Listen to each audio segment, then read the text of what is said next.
O itinerário que a gente vai fazer hoje é o seguinte: a gente vai retomar o que a gente estudou um pouco nos 2 encontros anteriores, a respeito da neurose e da psicose, na psicanálise.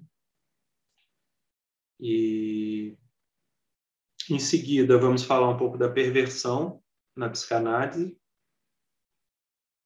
E daí eu vou passar a falar da perversão na esquizoanálise. Primeiro, em obras em que o Deleuze escreveu sozinho, que são Lógica do Sentido e Sacher-Masoch, O Frio e o Cruel, e depois no Antiédipo, já com Guattari. E após isso a gente vai retomar o Antiédipo no ponto onde a gente estava, que era falando como que os fatores atuais, né, foram relegados a um segundo plano na psicanálise, justamente em vista do complexo de Édipo, né, que acabava explicando tudo. Então, se der tempo, a gente vai percorrer esse trajeto. Bom, nos encontros anteriores, a gente falava da neurose e da psicose, né? A neurose era explicada pelo Freud por um recalcamento das pulsões, recalcamento do desejo, feito pelo princípio de realidade, feito também pelo campo social. Então, a fórmula da neurose na psicanálise a gente chama o retorno do recalcado. O retorno do recalcado indicava a sintomática neurótica na sua mistura de desejo e recalcamento. É um desejo sendo realizado pela via do sintoma, voltando como somatização histérica, como obsessão ou como fobia. Então, vou explicar um pouco melhor isso. Bom, temos os desejos, temos as pulsões, temos um princípio da realidade que recalca essas pulsões, esses desejos, e o desejo recalcado retorna. Por isso a fórmula é o retorno do recalcado. Mas o desejo recalcado retorna como sintoma. Ou somatização histérica, ou fobia, ou compulsão, obsessão e compulsão.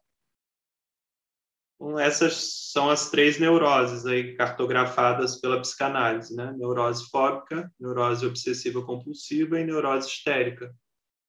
Todas elas passam por essa fórmula, o retorno do recalcado. É o desejo recalcado que está voltando enquanto sintoma.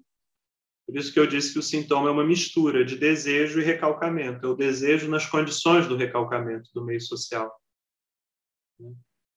Então, quando Freud dizia assim sobre as histéricas sofrem das suas reminiscências, das suas lembranças. Ora, elas sofrem das suas lembranças porque essas lembranças haviam sido recalcadas e elas estavam sintomatizando aquelas vivências. Então é isso.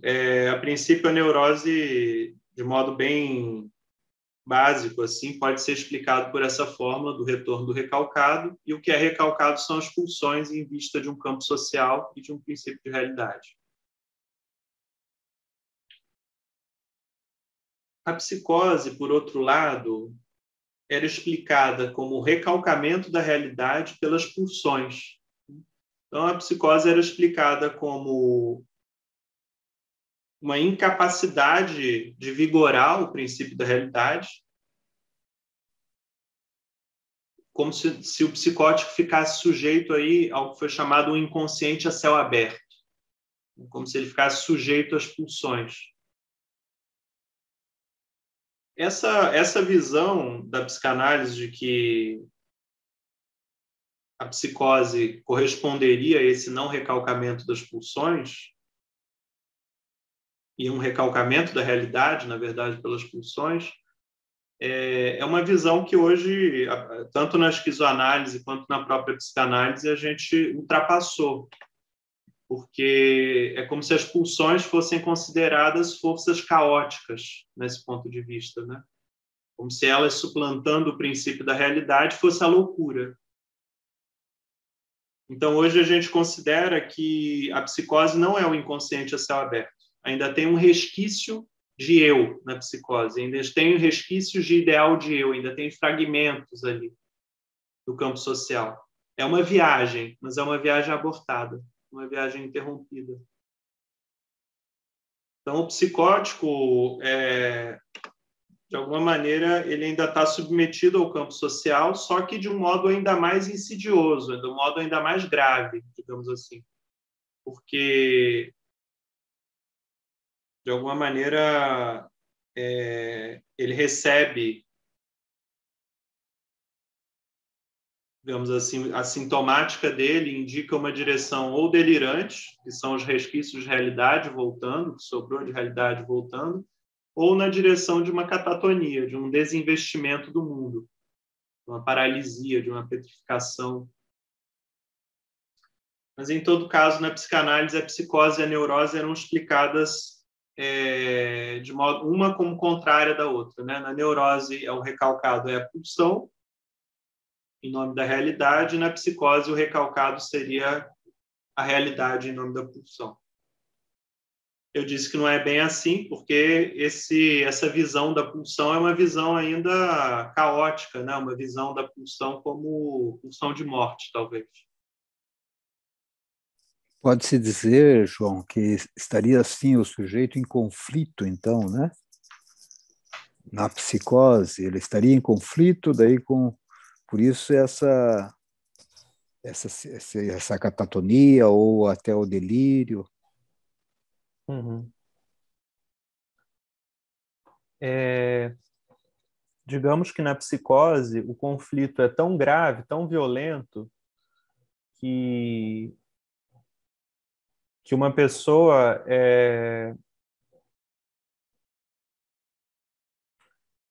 vai ficar cindida em vista das suas experiências passadas. As suas experiências passadas se petrificaram nela e constituem ali uma imagem do mundo do tipo, o mundo é mau. Então, o que faz, por exemplo, uma pessoa recuar para dentro de si, se petrificar na catatonia? Uma ideia inadequada sobre o mundo.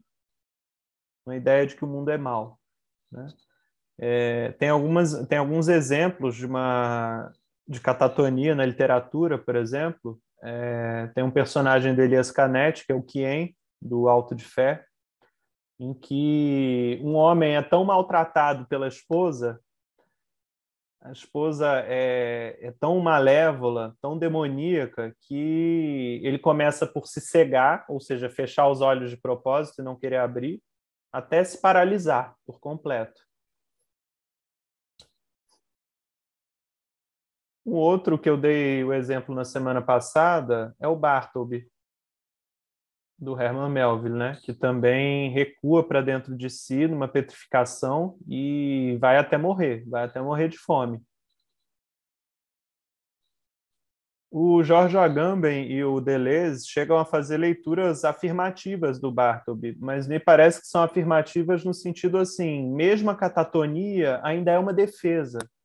É uma defesa contra um mundo ainda mais delirante, digamos assim, ainda mais cruel. Né? Então, eles não estão aguentando mais, é um corpo que não aguenta mais, é um corpo esgotado. Então, a última defesa dele é tentar reconcentrar as forças em si, desinvestir o mundo, porque o mundo ataca.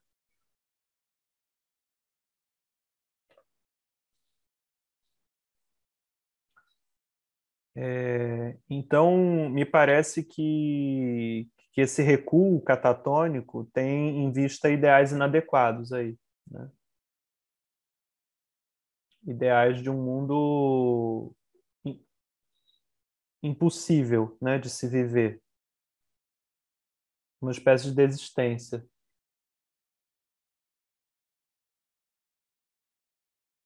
Mas que não passa pela intenção, viu? Não passa pela consciência. É tanto abalo, tanto choque que vocês já viram que um animal ferido se recolhe para dentro de uma caverna ou de um buraco?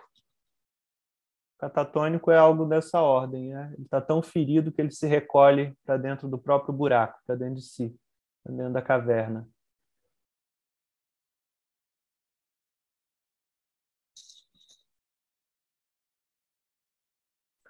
A gente viu nas semanas anteriores que tanto a neurose quanto a psicose dependiam ainda de Édipo, né? O neurótico projeta as relações familiares em tudo, ele é preso e vigiado pela família que passa a habitá-lo, digamos assim. E o psicótico escapa, ele escapa do Édipo, ele escapa da família, mas a viagem dele é interrompida. A viagem dele é interrompida e a mediação da realidade e em mediação a mediação com a realidade é perdida. Então os outros dentro dele, que são os familiares ou são as outras pessoas, que na neurose existem também os outros dentro de nós. Muitas das coisas que a gente faz é devido ao ideal do que é ser um homem, o ideal familiar, o ideal que a sociedade nos impõe, né? Só que na psicose, gente, esses ideais que são introjetados, eles não estão dentro da nossa cabeça enquanto tendências, enquanto vozes baixas que a gente segue ou não. São vozes que se projetam no ouvido. São alucinações visuais, auditivas. Então, essas vozes que um dia de fato vieram de fora da família ou das instituições, do exército, são introjetadas pelo psicótico e, de novo, projetadas no ouvido. Então, de fato, ele escuta como se fossem vozes de fora, e de fato um dia foram. Né? Então, o exemplo que eu costumo dar do meu delirante preferido, que é o Wozzeck, do Buckner, né? Que começa o livro dizendo assim, os maçons, eles estão atrás de mim. E ele bate o pé no chão e diz, está tudo oco aqui embaixo. Então, um militar de baixa patente, que foi torturado no exército, que foi espancado, ele desenvolve um delírio persecutório dizendo que quem persegue ele são os maçons, né? Mas quem persegue ele são os homens, são os militares, é o real que é duro. Então ele desenvolve esse delírio persecutório que vai levar ele no fim a matar a mulher que ele amava.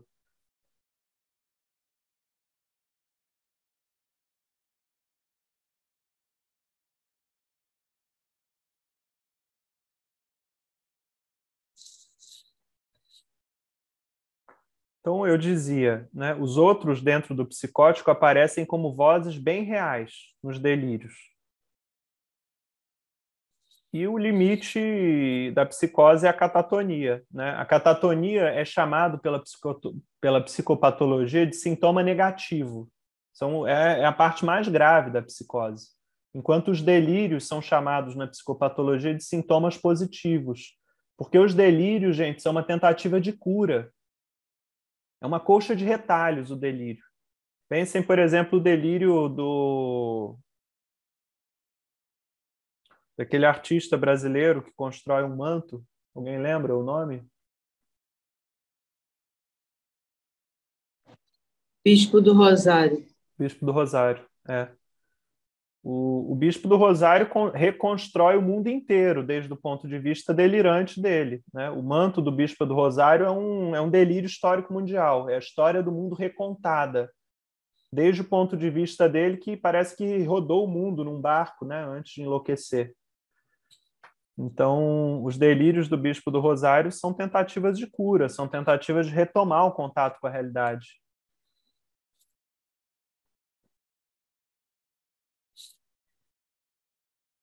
Enquanto a catatonia é esse rechaço, esse desinvestimento total do mundo, essa petrificação.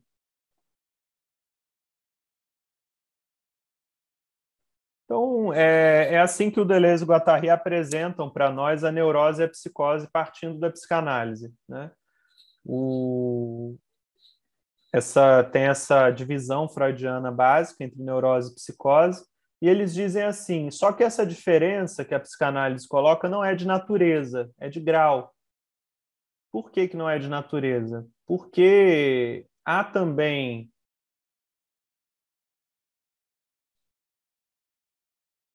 regressões na neurose, que são os sintomas neuróticos, né? E na psicose há também realidade, que é justamente a dimensão do delírio, que é esse pezinho na realidade ainda. Então, o Deleuze e o Guattari dizem que elas não se diferenciam por completo, né? Não se diferenciam de natureza, mas de grau. E já o processo esquizo, gente, o que o Deleuze e o Guattari chamam o esquizo, ou a esquizofrenia, não é a psicose, tá? A psicose é ainda esse quadro clínico que a psicanálise também nos apresenta. O que o Deleuze e o Guattari chamam de processo esquizo tem relação com a saúde na esquizoanálise. O processo esquizo são as máquinas desejantes no seu funcionamento primário.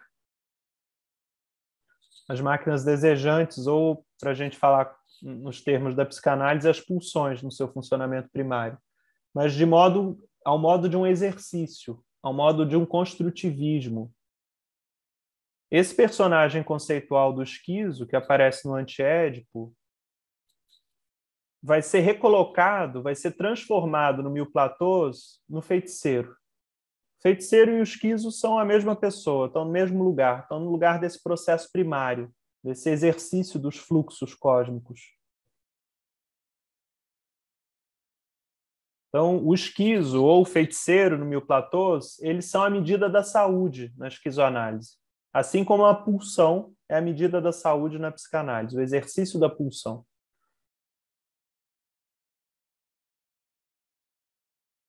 Mas hoje a gente está mais interessado em distinguir as estruturas clínicas, como as chamaram a psicanálise: neurose, psicose e perversão. Na esquizoanálise não são estruturas, eu vou chamar de processos de subjetivação.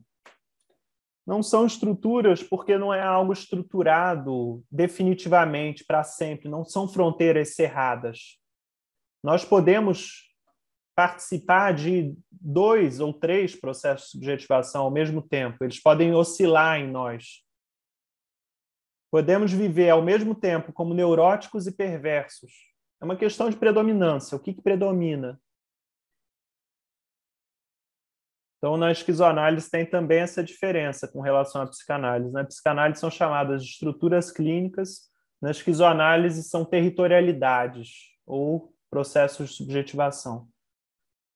Mas, tanto na psicanálise quanto na esquizoanálise, essas estruturas clínicas, elas surgem do encontro das máquinas desejantes ou pulsões com o campo social. Um afastamento desse saber vital a partir do encontro com o campo social.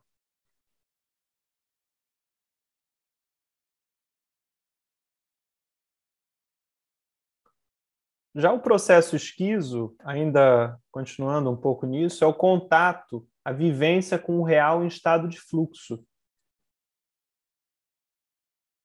A psicose é a parada, a interrupção desse processo, que passa então a funcionar no vazio, né?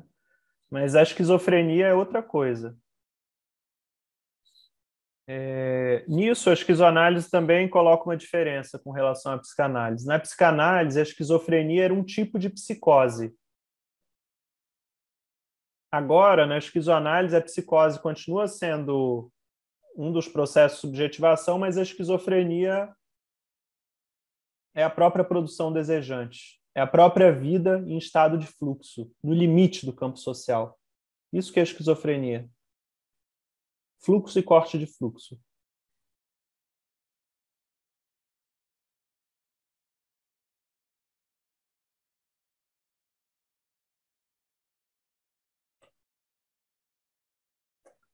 Bom, tendo dito isso, que foi um resumo do que a gente viu nas 2 semanas passadas, eu vou começar a falar da perversão na psicanálise.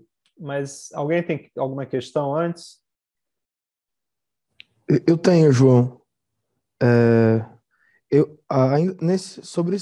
São 2, na verdade. Uma eu coloquei no chat, mas eu vou ler. A primeira é, ainda sobre esse personagem conceitual, que seria o esquizo, em um dado momento no Antiédipo aparece assim, na descrição, descrevendo eles descrevendo, né, o esquizo. Mais proletário do que o proletário, mais capitalista do que o capitalista. O que você comentaria sobre essa passagem do Antiédipo? Essa é a primeira pergunta. E a segunda pergunta, que eu fiquei um pouco em dúvida em relação ao último encontro, semana passada, quer saber se tanto a pulsão quanto isso são registros do desejo sobre o corpo sem órgãos. E registro em que sentido? E o que seria esse isso?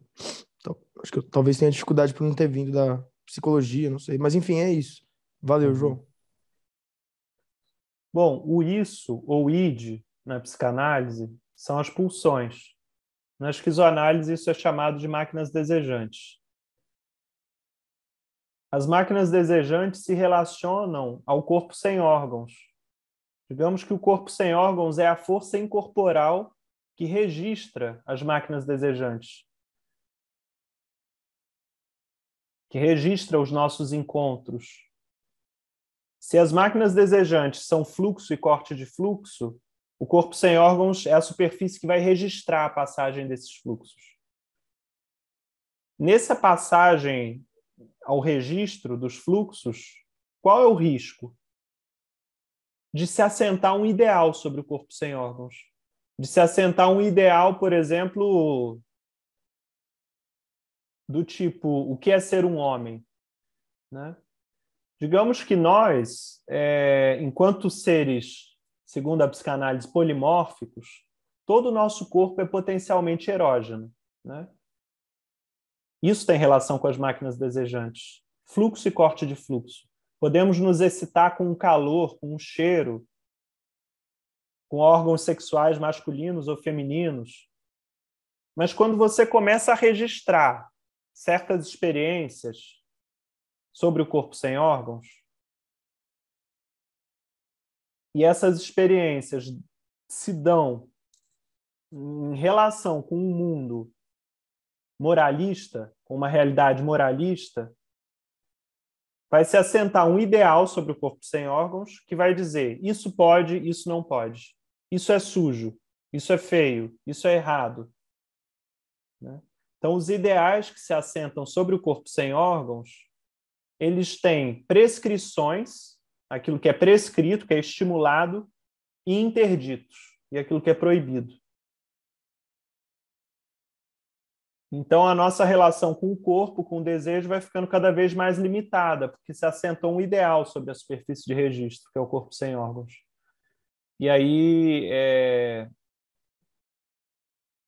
enfim, nessas condições, por exemplo, o desejo pode ser vivido nas condições de um ideal do que é ser um homem, por exemplo, o desejo homossexual pode ser vivido com angústia, com culpa, com autopunição.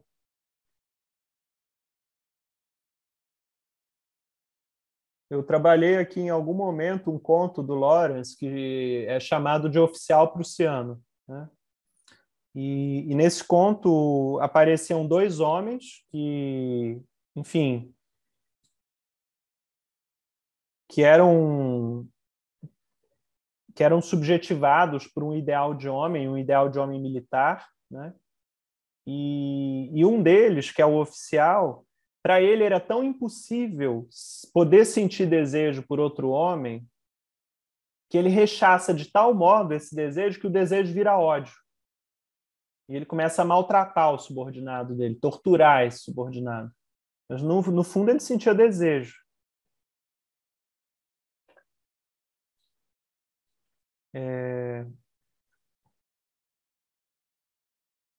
Enfim, não sei se eu consegui responder todas as perguntas, mas... Conseguiu. Era só a primeira aqui. Por que o esquizo é descrito como mais capitalista do que o capitalista e mais proletário do que o proletário no Antiédipo? Porque ele vive o mundo enquanto fluxo e corte de fluxo. O mundo para o esquizo é uma indústria, mas não é as indústrias e as fábricas que a gente vê e conhece. A indústria é o corpo, a indústria são os acoplamentos de corpo. Tudo é máquina aqui, máquina de máquina. Máquinas acopladas a outras máquinas. Então, nesse sentido, se o capitalista ele almeja, ele pretende que o capitalismo seria a circulação de fluxos pelo globo, né, a circulação de bens, o esquizo seria mais capitalista porque ele considera não só os fluxos que são valorados a partir do dinheiro, esse equivalente geral, mas todo tipo de fluxos, né? O Castanheda, quando aprende com o Dom Juan, que é o feiticeiro, como encontrar o seu lugar de poder numa sala, o seu sítio de poder, ali ele está sendo mais capitalista que o capitalista, porque ele está encontrando um fluxo até do lugar onde ele senta, até com o lugar onde ele está, ele troca fluxo. Então, mais capitalista que o capitalista é ir além do dinheiro, enquanto equivalente geral, e passar a trocar valores outros, digamos assim, valores intensivos, trocar intensidades.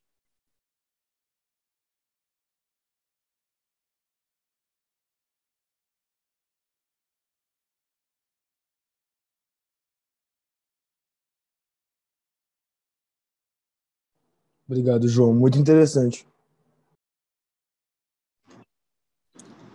João, se você pudesse falar um pouco mais do corpo sem órgãos, eu gostaria. Uhum. Tá. As máquinas desejantes, ou isso, as pulsões, né, tem a ver com o nosso corpo e a ligação do corpo com o exterior. É fluxo e corte de fluxo, né? Fluxo de urina, fluxo de esperma, fluxo de imagens, fluxo de sons. As máquinas desejantes cortam esses fluxos. Quando as máquinas desejantes cortam os fluxos, aquilo que foi cortado é registrado sobre o corpo sem órgãos.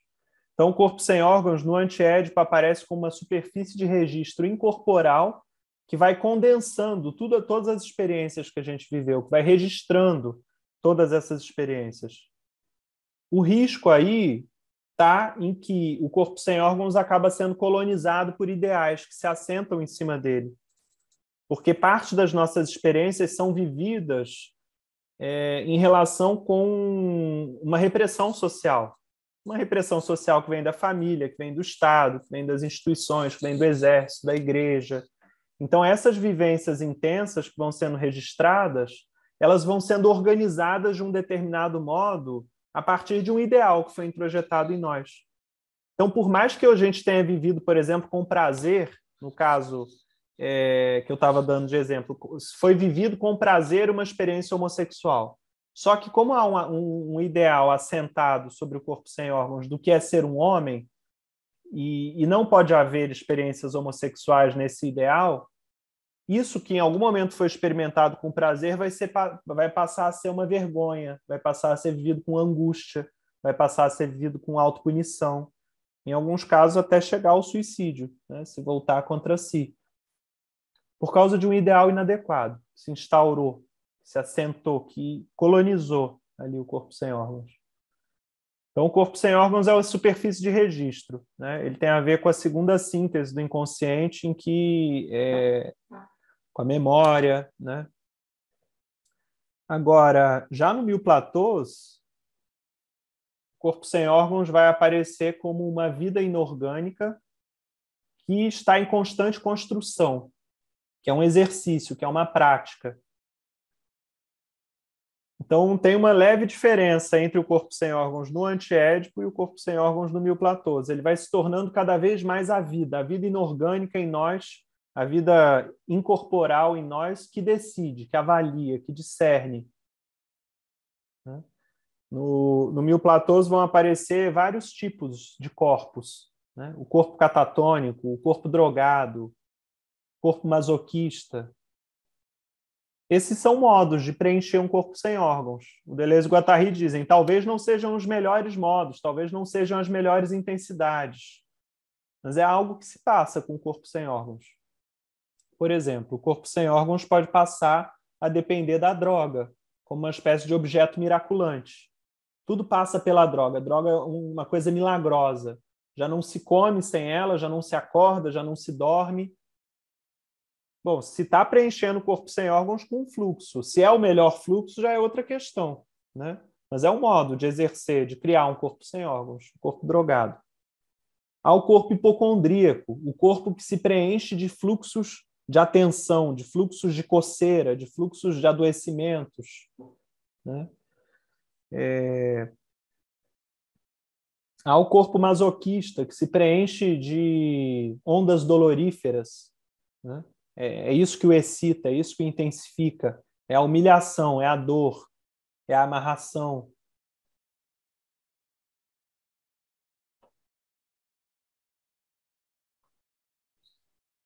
Mas, João, Pode falar, você Paulo. está falando, né, dando os exemplos do corpo sem órgãos, com algumas características, né, de potências assim direcionadas para uma espécie de um sofrimento, de alguma angústia, né, as drogas, mas o corpo sem órgãos ele pode também, desde que, né, se consiga se precaver ou ser prudente em relação ao campo organizacional, ele pode também ser um plano de consistência, né?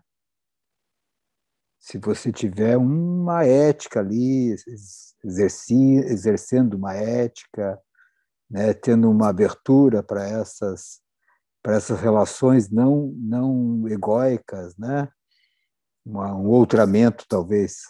O Deleuze acho que usa esses termos, né, em alguns casos, em Certo. algumas análises, né? No Mil Platôs, no Platô sobre o corpo sem órgãos, o Deleuze começa descrevendo, o Deleuze e Guattari começam descrevendo o corpo drogado, masoquista, catatônico, e aí em algum momento eles param e se perguntam por que foi necessário descrever todos esses corpos catatonizados, vitrificados, drogados? E aí eles falam, porque o corpo sem órgãos é um exercício que se dá a cada vez, em graus. Mas, ao mesmo tempo, eles estão preocupados, Paulo, em não constituírem diagnósticos morais, sabe? Então, eles estão falando sobre múltiplos corpos possíveis. É um corpo sem órgãos, o corpo drogado. Um corpo sem órgãos é um corpo pelo qual passa intensidade, que é preenchido de intensidade. Mas aí eles questionam se esse é o melhor modo de exercê-lo, já é outra coisa. Mas esse é um exemplo, né? E aí eles vão dizer que o corpo sem órgãos é um exercício, é uma prática, é uma construção.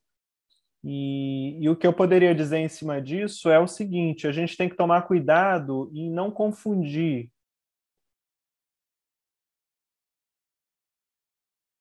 o processo com uma finalidade do processo.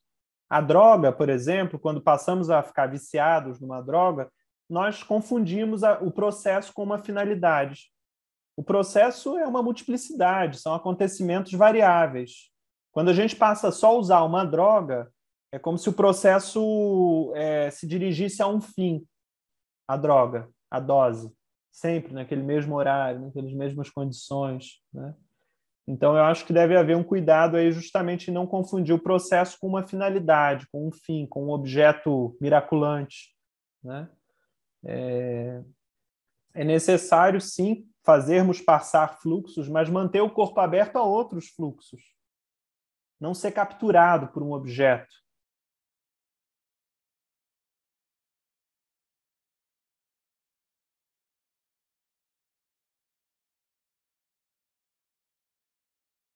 Então, eu acho que o corpo sem órgãos é uma tentativa da gente pensar a vida de um modo não moralista. Tem vários tipos de corpo sem órgãos, tem vários fluxos que preenchem esse corpo sem órgãos. Mas o corpo sem órgãos mesmo é uma prática, é um exercício, né, que pode se dar ou não, né? Eles dizem que a gente nunca para de chegar ao corpo sem órgãos, ele é um limite, né? É um limite porque é a própria lucidez do real, né? E por que a gente nunca para de chegar? Porque ele não é uma transcendência, você não vai chegar lá. Você vai chegar lá, mas em graus, em partes, né? A cada momento, uma intensificação, uma desintensificação, mas não é como o céu cristão, né? A gente não poderia confundir o corpo sem órgãos com a alma, né? Que em algum momento iria para o céu e teria uma finalidade.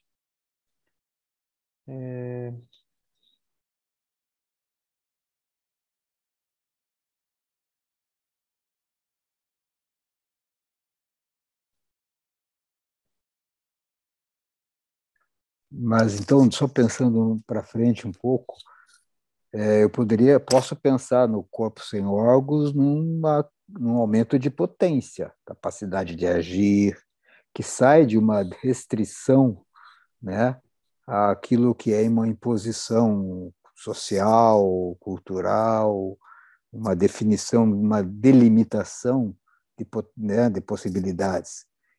Ele também me abre, claro que com a reserva, né, de ser uma experimentação mesmo e nada de um fim, mas para uma experimentação de fluxos mesmo, né, de potência, de exercício né, de exercício mesmo de um real, né? Uhum. Acho que é isso. É bem por aí. O corpo sem órgãos mesmo é esse exercício do real, só que sobre ele se assentam ideais, às vezes, né? Que aí impedem esse exercício. Então, vamos pensar assim, eu vou tentar dar um exemplo gráfico para vocês, assim, imagético, né? A gente tem o nosso corpo físico, né? A gente tem esse corpo físico e essas máquinas ligadas ao corpo, os olhos, a boca, os órgãos sexuais, a pele, tudo isso é máquina. E o corpo sem órgãos é uma espécie de superfície incorporal, hologramática, talvez, intensiva, que junta, que registra tudo isso que passa pelo corpo. Então eu vou dizer para vocês, ora, nós sentimos uma sensação no pé, nas costas, na boca, no cabelo, mas tudo é experimentado a partir de uma superfície incorporal que reúne tudo, que reúne essas sensações, que registra essas sensações. Aonde se passa o pensamento, o afeto, a sensação? Sobre essa superfície incorporal. Sobre essa superfície incorporal que reúne, que registra tudo que se passa sobre o corpo. E essa superfície incorporal pode vir a ser colonizada, né? Pode vir a ser colonizada por um ideal, um sujeito fixo. Daí que a gente vai passar a interpretar os dados sensoriais segundo esses ideais. Julgar esses dados segundo não mais um exercício do corpo sem órgãos, mas os ideais. Os ideais paralisam o exercício do corpo sem órgãos, ameaçam o exercício.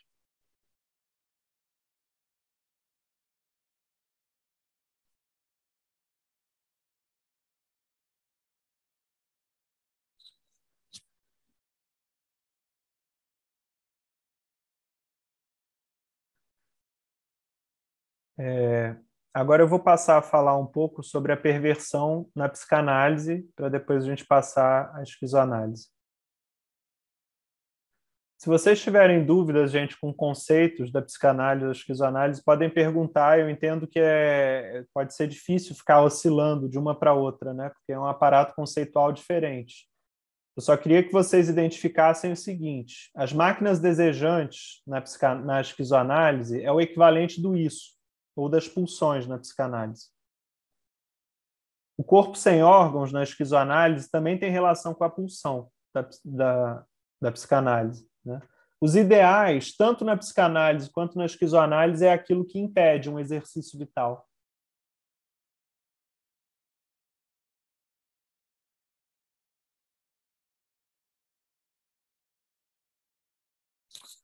Bom, quanto à neurose, a gente via que o mecanismo que atua nela é o recalcamento. As pulsões são recalcadas, se instauram ideais, e aí o desejo passa a ser vivido como sintoma, né? Por exemplo, as somatizações histéricas das mulheres histéricas que ficavam cegas, por exemplo, que bloqueavam um braço e não havia nenhum correlato orgânico. Era a sexualidade delas atuando como sintoma. O sintoma é uma realização alucinatória de desejo, onipotente de desejo, nas condições do recalcamento, nas condições da impossibilidade do desejo ser realizado de fato, né? Na psicose, a fórmula não era o recalcamento, mas era chamado de forclusão pelo Lacan. A forclusão diz do rechaço. O rechaço do nome do pai, o rechaço da lei, o rechaço da realidade. Esse rechaço da realidade, havia um retorno desse rechaço pela via da alucinação. Então, o simbólico, o pai que era recusado, voltava enquanto alucinação, voltava num registro alucinatório. Já a perversão, na psicanálise, o mecanismo dela, o Lacan chamou de denegação ou renegação. E a gente vai ver um pouco o que ele implica, né? A diferença com relação à neurose e à psicose. Primeiro, eu gostaria de retomar um pouco onde que o Freud assenta esse conceito de perversão, que é no livro 3 Ensaios sobre a Teoria da Sexualidade, né? Nesse livro, o Freud começa falando que a criança, todas as crianças, são perverso polimorfas. Perverso polimorfo quer dizer que o corpo dela, o corpo inteiro da criança é potencialmente erógeno, potencialmente desejante, erótico. Então, o Freud está falando de uma sexualidade infantil, que a princípio passa pela boca, né, as pulsões orais, passa pelo ânus, as pulsões anais, e vai sendo organizada até chegar nos genitais e ser concentrada para os genitais. Nesse processo, o perverso polimorfo vai se tornando cada vez mais neurótico, se ele concentra o desejo sobre os genitais e sobre a reprodução.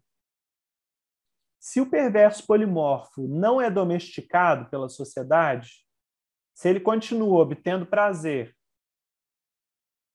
pelo ânus, pela boca, pelos pés, ou seja lá o que for, ele é considerado perverso, né? Então, a perversão é chamada na psicanálise um desvio quanto aos fins da sexualidade. Se os fins seriam a reprodução, né, a partir de uma domesticação social, aquele que não vai para esses fins, aquele que desvia quanto aos fins é perverso, né? É claro que o Freud não deixa de nos alertar o seguinte: todos somos perversos polimorfos, nós continuamos usando a boca para obter prazer, nós beijamos, né? Nós fazemos carinho, nós nos excitamos com partes do corpo que não os genitais, né? Então, em parte, todos continuamos um pouco perversos polimorfos, né? Mas o perverso, enquanto estrutura na psicanálise, seria aquele que desvia totalmente. Ele não quer mais saber do sexo genital, ele não quer mais saber da reprodução, porque ele vai se envolver cada vez mais com um objeto fetiche.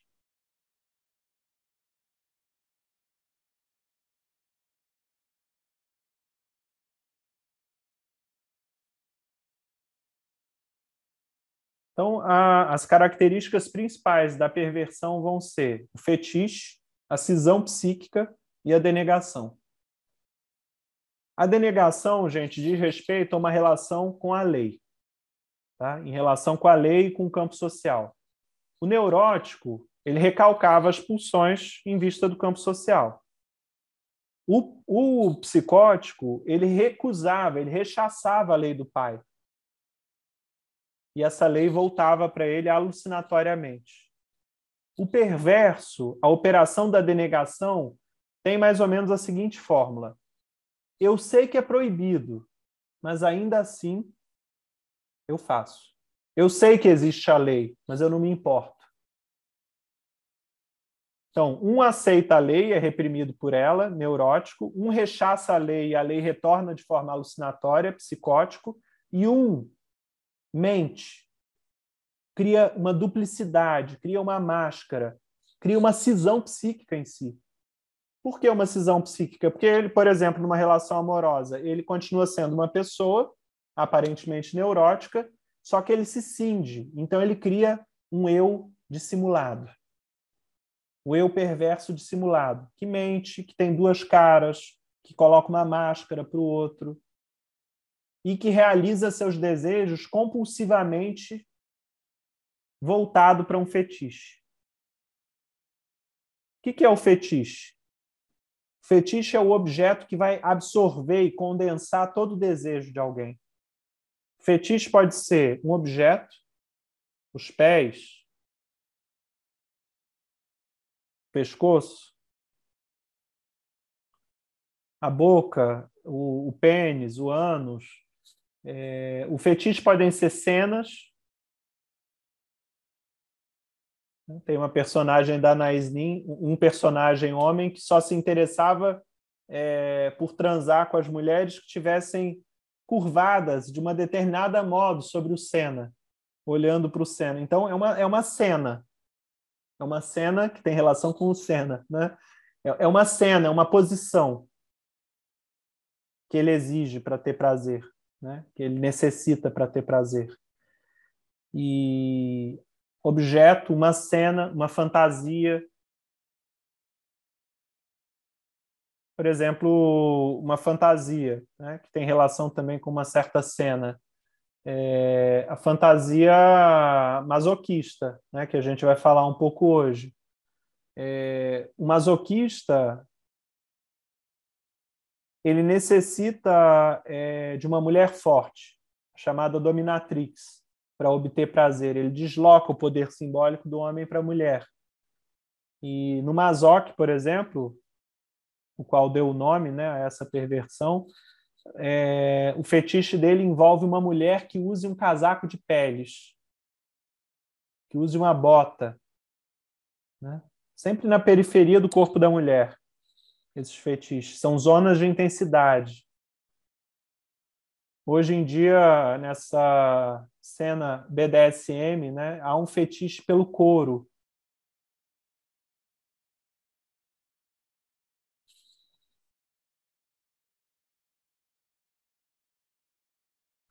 Então, a perversão eu definiria por esses três conceitos: objeto fetiche, denegação ou renegação e cisão psíquica.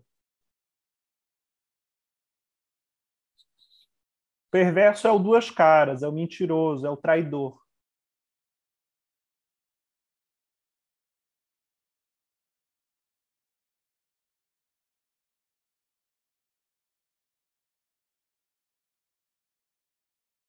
É aquele que desenvolve uma vida secreta, né, voltada à realização do desejo, colado ao fetiche.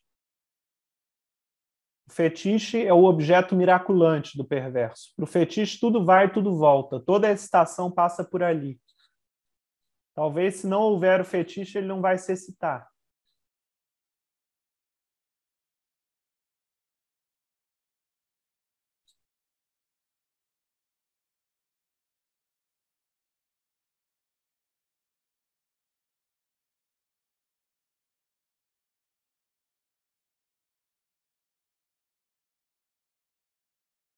Eu diria que nesses processos do fetiche, gente, estão um pouco ligados à questão, por exemplo, do uso de drogas, né? Que a gente poderia pensar a droga também como um objeto miraculante, também como um objeto fetiche.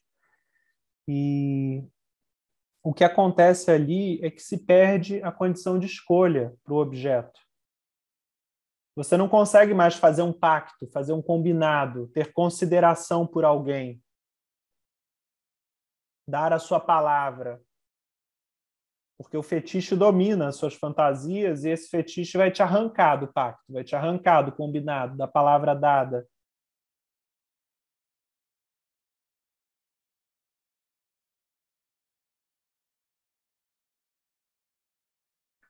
No caso dessas práticas atuais, né, chamadas de BDSM, que eu acho que é a sigla de bondage e sadomasoquismo, né? Bondage tem relação com a amarração.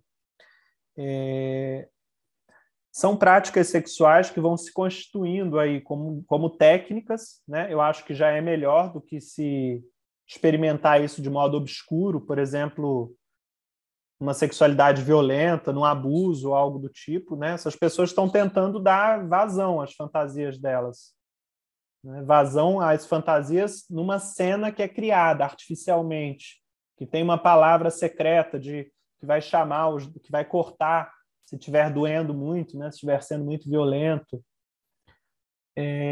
Mas, assim, mesmo se constituindo como uma técnica e como uma série de procedimentos, me parece que eles apontam um pouco para essa dimensão de uma escravidão do desejo no campo sexual. Quando a gente se relaciona sexualmente com alguém, gente, a gente está abrindo muito o nosso corpo e está fazendo circular afetos, circular fluxos ali. E a gente fica muito sujeito a dominar ou ser dominado, né? Porque há duas tendências muito fortes no sexo, de um lado o domínio, de outro a submissão. Então, no BDSM, tudo isso chega a ser performatizado, enquanto uma cena, por exemplo, em que uma pessoa é a dona e a outra é o escravo. E o escravo, por exemplo, pode usar coleira e se comportar como um animal. Pode fazer tudo que a outra pessoa manda. Então, vocês percebem que aí tem uma espécie de escravidão da vontade, que passa por uma performatização, que passa por uma cena, mas que, às vezes, invade o real.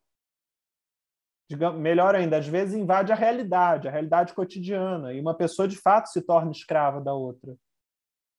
Então, assim, é necessário uma fragilidade psíquica muito grande para se tornar o animal de alguém, digamos assim.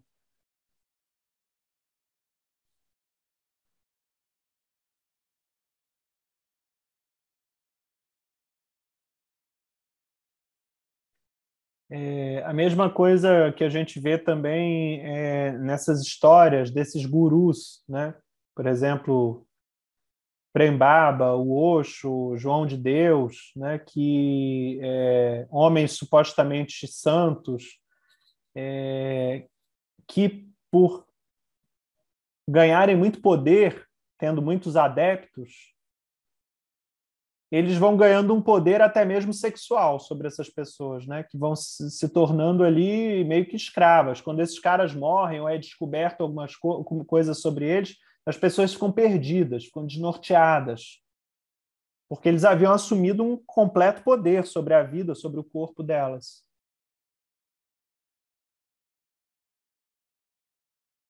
Então, tudo isso tem relação com a perversão.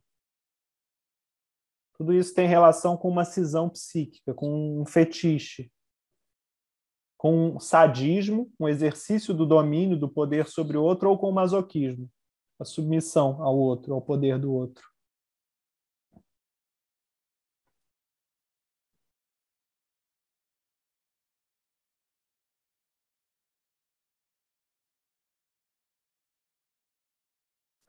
Como eu disse, assim, na esquizoanálise a gente tem uma tentativa de não olhar para isso de modo patologizante.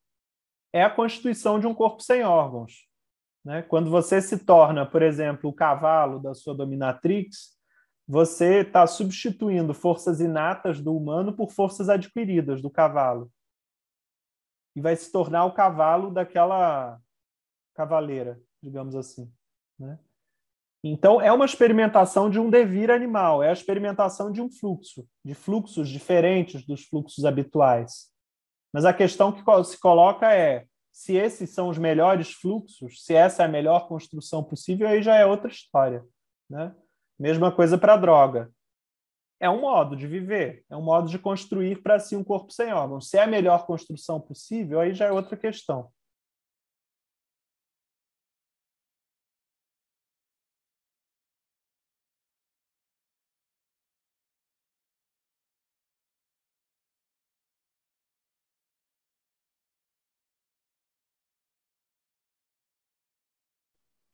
Olá, consegue escutar?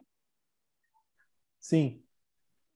Acredito que voltando aí que a gente estava falando, é mais sobre uma consistência, né, sobre o objeto do que sobre a realização no objeto. Acho que eu queria voltar também um pouco, porque não ficou muito claro aqui para mim, porque pulsão de morte, por exemplo, é algo inato, né, faz parte das pulsões em Freud, mas na origem da esquizoanálise vem em Reich, acredito. E essas leituras sobre o perverso acabam sendo entrelaçadas também sobre essas diferenças teóricas. Você poderia falar um pouquinho sobre? Certo. Eu vou começar a falar agora da perversão na esquizoanálise. E aí, se a partir disso não ficar claro a diferença entre as duas, a gente pode voltar. Na psicanálise aparece como essa estrutura clínica dependente da denegação, da cisão psíquica e do fetiche, né? Agora a gente vai ver um pouco na esquizoanálise.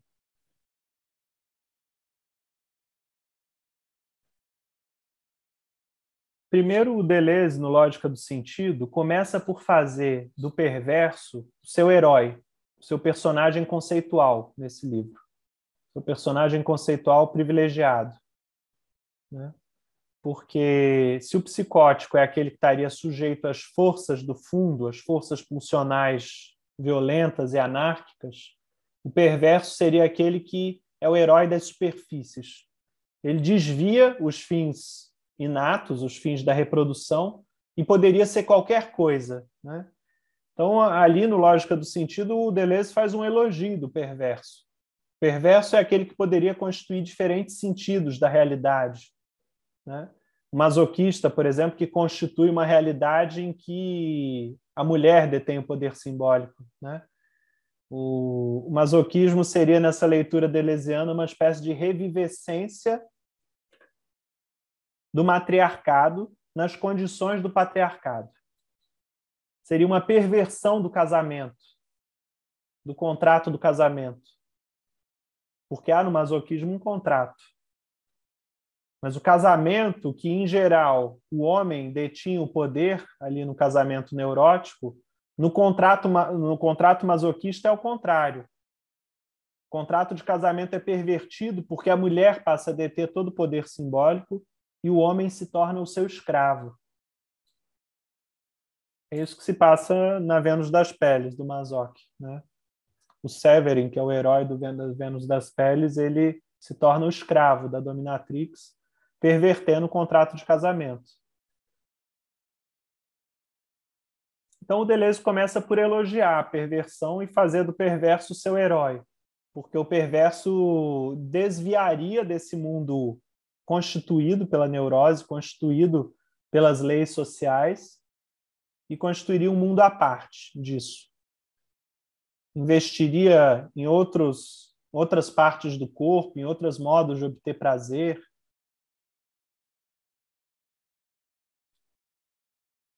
No entanto, quando o Deleuze encontra o Guattari e eles escrevem juntos o Antiédipo, o personagem conceitual privilegiado passa a ser o esquizo. Não é mais o perverso, mas o esquizo.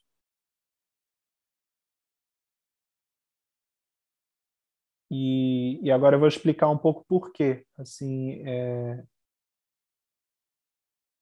vou ler uma citação aqui do Antiédipo.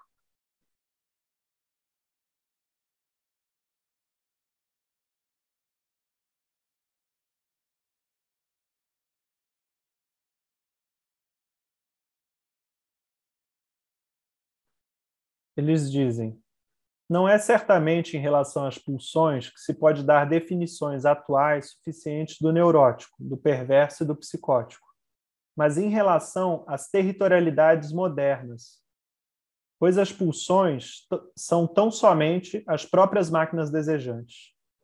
Eles estão falando aqui, gente, que para a gente entender neurose, psicose e perversão, a gente não pode partir das pulsões ou das máquinas desejantes, mas das territorialidades modernas a que nos submetem um campo social. Então, eles estão dizendo, gente, que essas estruturas clínicas ou processos de subjetivação não provém da nossa vida e da afirmação da nossa vida. Provém do afastamento da nossa vida diante das imposições sociais. Eles continuam dizendo: o neurótico permanece instalado nas territorialidades residuais da nossa sociedade e assenta todas sobre Édipo, como última territorialidade, que se reconstitui no consultório do analista, sobre o corpo pleno do psicanalista. Claro, o patrão é o pai, o chefe do Estado também, e o senhor também, doutor. Então, o o neurótico, ele projeta a organização familiar sobre o campo social. Ele vive o campo social como se o patrão fosse o pai, como se o analista fosse o pai, como se o rei fosse o pai. Então, o neurótico tende a projetar a família sobre o campo social inteiro.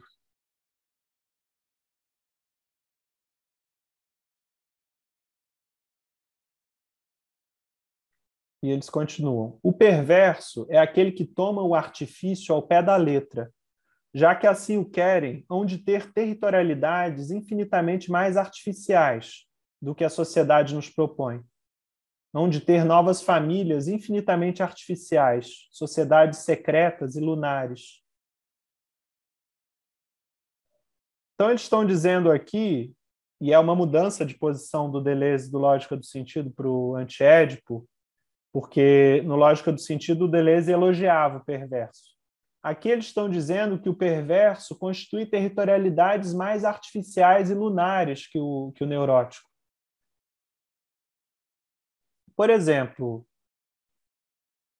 deslocar o poder simbólico do pai para a mãe e colocar a mãe como uma espécie de deusa, ou a mulher como uma espécie de deusa, da qual o homem é o escravo, bom, é um outro mundo, mas eu não sei se é um mundo muito melhor do que a neurose, né? É uma outra territorialidade, mas essa outra territorialidade é também um ideal. É também um ideal que se instaura sobre o corpo sem órgãos e impede a gente de avaliar de acordo com a vida.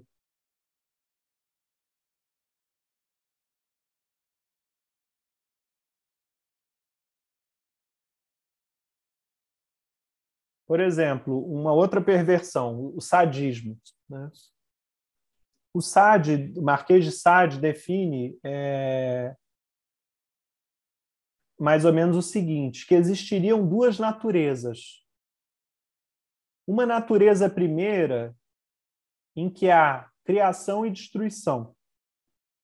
Esse é o mundo que vivemos, o mundo dos corpos aqui em que vivemos. Há destruições e criações. Só que existiria uma natureza segunda, que na verdade é mais originária, em que tudo seria destruição, em que tudo seria negação. Em que o mundo seria uma máquina de decomposição, de putrefação, de crueldade, de tortura.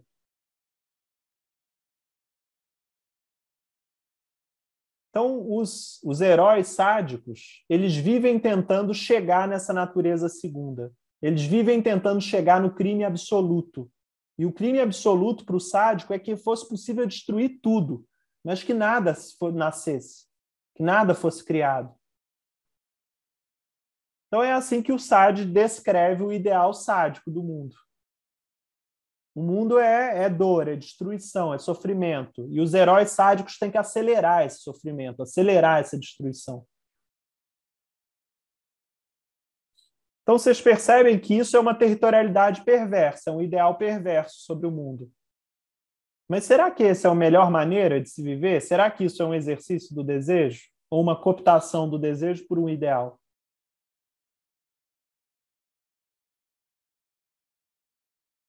Então, por isso que eles dizem que é uma territorialidade ainda mais artificial e ainda mais lunar. Se constitui uma certa visão de mundo e se generaliza. Tudo vai ser baseado em cima dessa visão de mundo. Tem um livro do Sade que chama Os 120 Dias de Sodoma. Se eu não me engano, tem um filme do Pasolini sobre esse livro. E nesse livro se juntam vários libertinos, levam várias crianças para um castelo, várias pessoas super jovens, homens e mulheres. Esses libertinos levam jovens, homens e mulheres, levam prostitutas idosas e levam os chamados fodedores. Então, os libertinos estão ali para viver uma orgia de 120 dias com jovens, homens e mulheres, com fodedores e com as idosas prostitutas que contam histórias de orgia. E os libertinos, movidos por essas histórias, eles vão querer repetir, vão querer retomar aqueles atos, de maneira ainda mais execrável, digamos assim, de maneira ainda mais repugnante, né? Então, esse é o mundo do Sade, o mundo desses castelos góticos, desses nobres, dessas sociedades secretas. O sadismo é instituído, é a obrigação, é o estupro, por exemplo, é a tortura, enquanto o masoquismo passa pelo contrato. Algo é combinado, né? Algo não é instituído, é combinado. Então, essas são diferentes perversões, mas em ambas são territorialidades artificiais. Se instaura sobre o corpo sem órgãos uma visão de mundo e passamos a agir, viver e pensar apenas de acordo com essa visão de mundo, com essa territorialidade aí.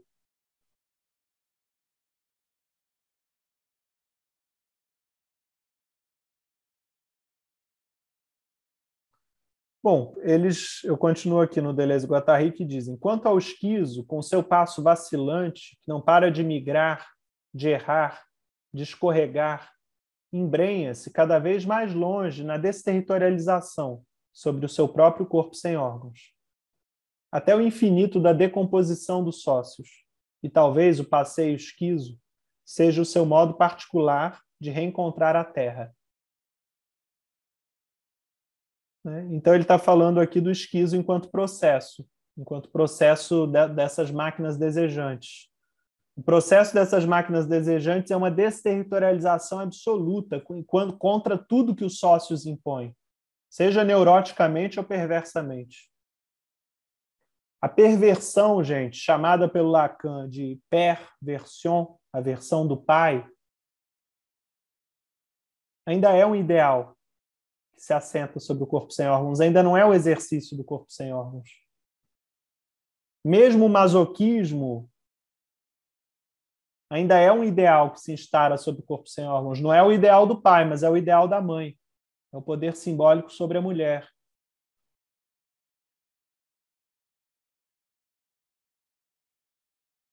Então, tanto neurose, quanto psicose, quanto perversão dependem dos ideais. Ainda que seja para fugir dos ideais e ser interrompido nessa fuga, como no caso da psicose. Já o processo esquizo é um funcionamento das máquinas desejantes, um funcionamento do princípio dos processos primários que rompem com os sócios, que desterritorializam os sócios. Os sócios é a sociedade, a repressão social. E constitui uma vida singular, uma vida processual, uma vida potente, uma vida em estado de fluxo.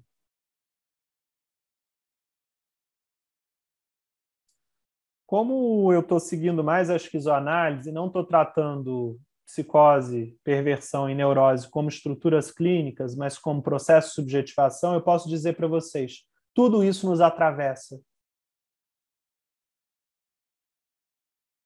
Podemos viver neuroticamente, recalcando desejos, podemos viver perversamente, traindo alguém ao mesmo tempo, podemos viver psicoticamente quando perdemos alguém e somos assolados por vozes, por memórias, por sentenças que passam a coçar os nossos ouvidos. Tudo isso uma mesma vida pode viver em momentos diferentes. Ou às vezes simultaneamente.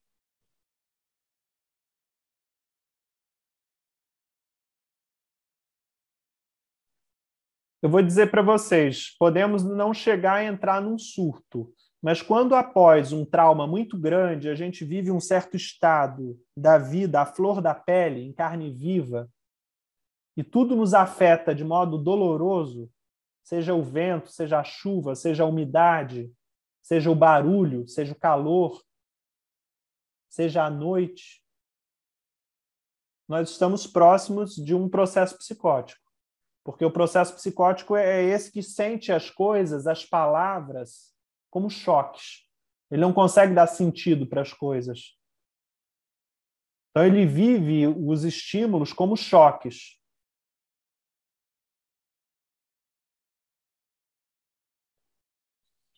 O Lenz, do Buckner, né, que é um livro do Buckner, e é o exemplo que o Deleuze-Guattari dão do passeio esquizo, o Lenz se sente muito bem quando ele está andando pelas montanhas de dia, em que ele vê as nuvens, em que ele vê o sol.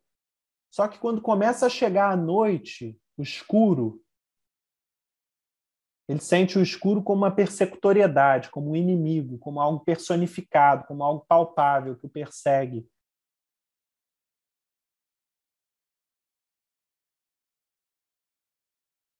Percebem que o psicótico é alguém que perdeu esse contato, ele para de dar sentido, ele para de dar palavras ao mundo e o mundo começa a persegui-lo, começa a acossá-lo. Eu diria que aquilo que o psicótico vive enquanto padecimento, o esquizo ou o feiticeiro vivem enquanto um exercício. Porque, de fato, o frio, a umidade, opõe uma força a nós. Só que a maior parte do tempo, enquanto neuróticos aqui constituídos, nós não percebemos isso. Nós não percebemos a força que se opõe a nós a partir dos elementos da natureza. Mas essas forças estão aí. E quando a gente está mais fraco, mais sensível, elas comparecem para nos perseguir, para nos atacar.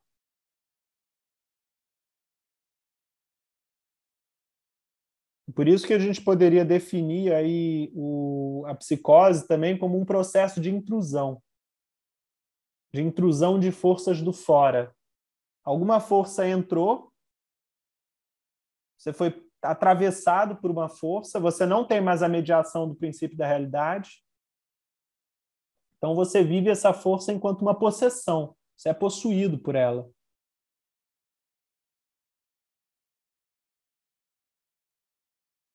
O que talvez antes foi chamado de possessão demoníaca, né, tem relação hoje com a neurose obsessiva ou a psicose, né? Essa intrusão de forças que nos tomam e passam a funcionar de maneira independente em nós, de maneira autônoma. Os indígenas chamavam isso de roubo de alma, essa intrusão.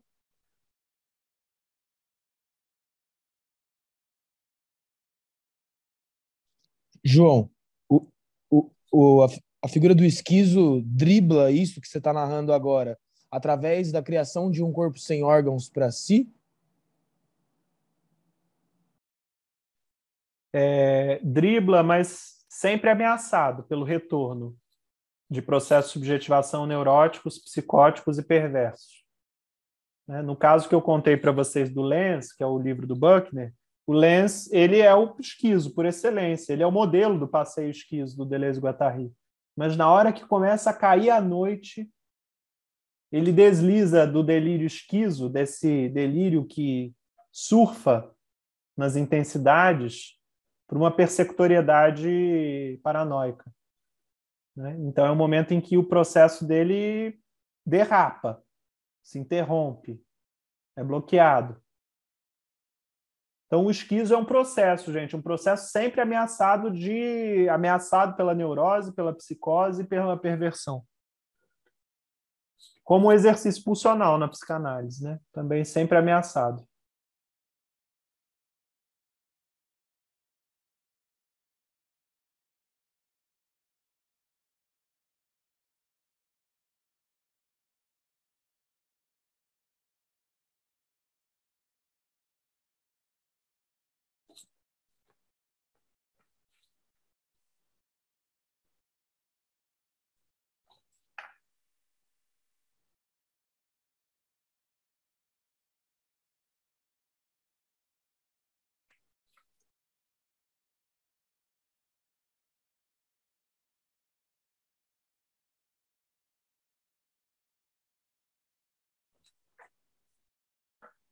Diríamos que neurose, psicose e perversão dão a medida de uma relação nihilista com o real, ou seja, de uma negação do real. em diferentes graus, em diferentes modalidades. E o real é a pulsão, é a vida, é o exercício dessa pulsão. Então, diante desses processos, a pulsão fica inviabilizada, ela fica bloqueada, fica interrompida. O exercício é colmatado.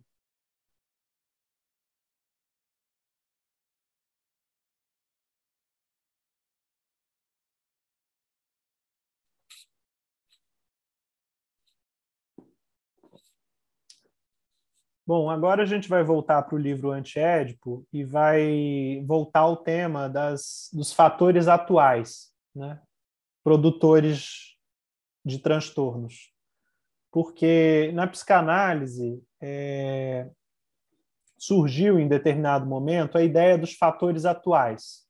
Ora, o que produziria um transtorno seria um trauma no presente. Um acidente de carro, a morte de alguém, desaparecimento de uma pessoa, né? Os fatores atuais podem ser somáticos, podem ser metafísicos, podem ser políticos. Só que, para a psicanálise, os fatores atuais dependiam de Édipo, né? Porque não basta você ter um trauma no presente. Esse trauma no presente ele só ressoaria porque você teve um trauma no passado. Um trauma ligado à configuração edipiana. Então, os fatores atuais são descobertos pela psicanálise e, ao mesmo tempo, rechaçados por ela. É tirada a importância dos fatores atuais. E na esquizoanálise é retomada a importância dos fatores atuais. Não são os fatores atuais que dependem de Édipo. Na verdade, os fatores atuais é o que é determinante. O que é determinante para um processo de adoecimento é a política, é o campo social em que se vive. São as ideias metafísicas de que se faz parte. São processos somáticos relacionados ao corpo. Isso que são os fatores atuais, são esses que são os motivos das perturbações na esquizoanálise. Uma pessoa, por exemplo, é possuída pelo demônio porque ela vive num meio evangélico, por exemplo, em que transar é pecado, e ela transou. Então, ela é possuída pelo demônio. É um fator metafísico. Uma pessoa que usou muita droga e teve uma espécie de desajuste dos neurotransmissores é um fator somático. Uma pessoa que foi machucada, ferida, atacada a vida inteira por ser homossexual e desenvolve uma psicose. Ora, é um fator político, micropolítico, ligado ao campo social. Então, a esquizoanálise vai tentar colocar esses fatores atuais na frente do Édipo e dizer que, na verdade, não é o Édipo que organiza e comanda tudo. Era isso que a gente estava... Era nesse ponto que a gente estava na semana passada.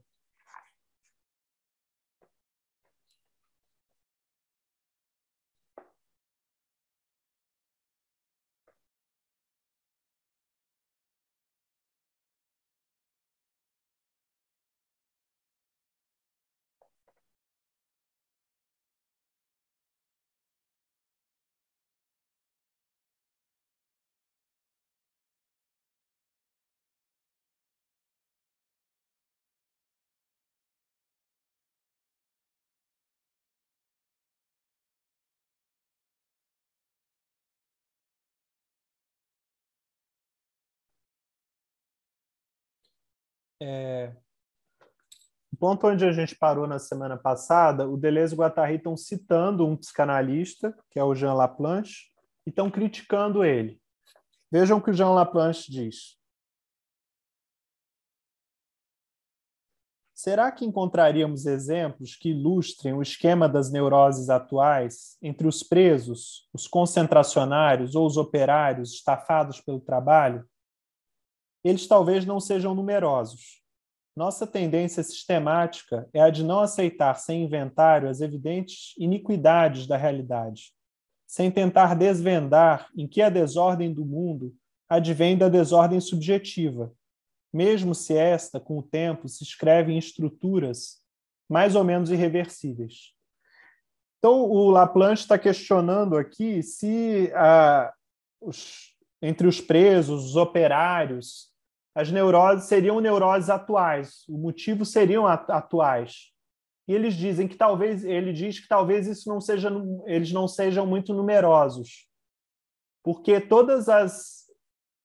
os problemas atuais, segundo Laplanche, advêm da desordem subjetiva, e que essa desordem subjetiva se inscreve em estruturas ao longo do tempo. Então, os problemas atuais têm muito mais a ver com as estruturas do que com o problema atual de fato, né? E o Deleuze e Guattari dizem assim: compreendemos esta frase, mas não podemos deixar de ouvi-la de maneira inquietante.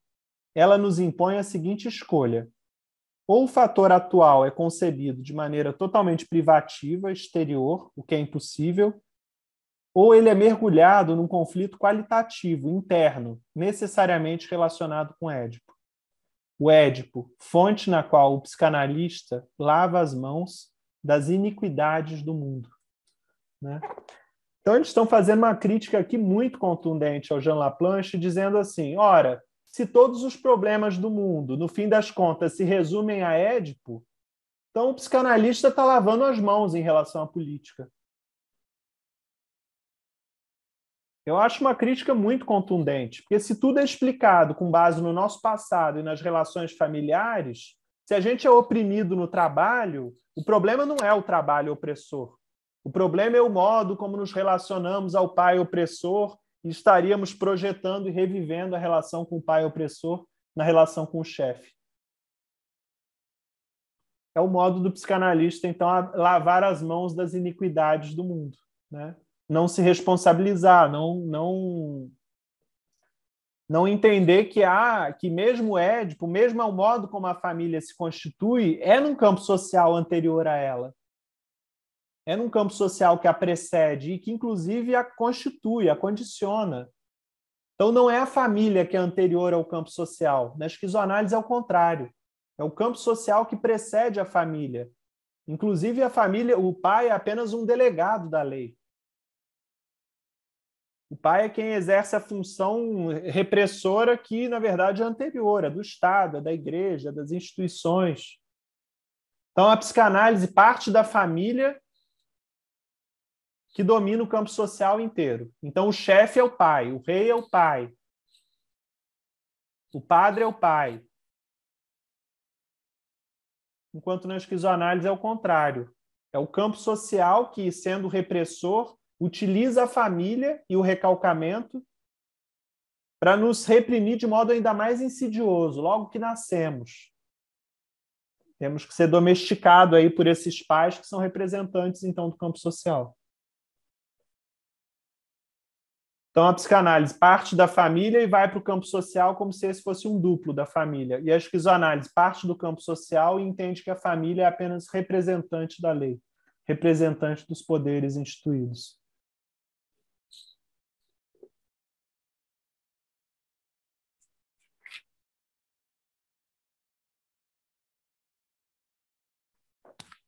Eu vou ler agora na página 173, em que o Deleuze e o Guattari vão fazer um questionamento sobre o Jung. Será que o Jung iria mais longe que a psicanálise, então, quando ele considera os arquétipos? Bom, porque os arquétipos é um outro modo de tentar considerar de onde vem, qual é a origem dos nossos problemas, né? Talvez não seja, então, a família, talvez seja a história mundial, talvez seja o simbólico, o campo da transgeracional, né? O campo da mitologia, dos mitos que se constituem ao longo do tempo. Vamos ver o que eles dizem aqui sobre o Jung. Considerando os desvios idealistas da psicanálise, encontramos outra via totalmente distinta, e nela vemos uma tentativa interessante para dar aos fatores atuais um estatuto que não seja privativo e ulterior.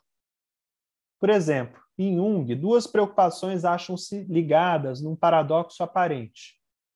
a preocupação de abreviar a cura interminável, atendendo-se ao presente ou à atualidade da perturbação, e a preocupação de ir mais longe do que Édipo, e até mais longe do que o pré-edipiano, remontando mais além, como se o mais atual fosse também o mais original e o mais curto fosse o mais longínquo.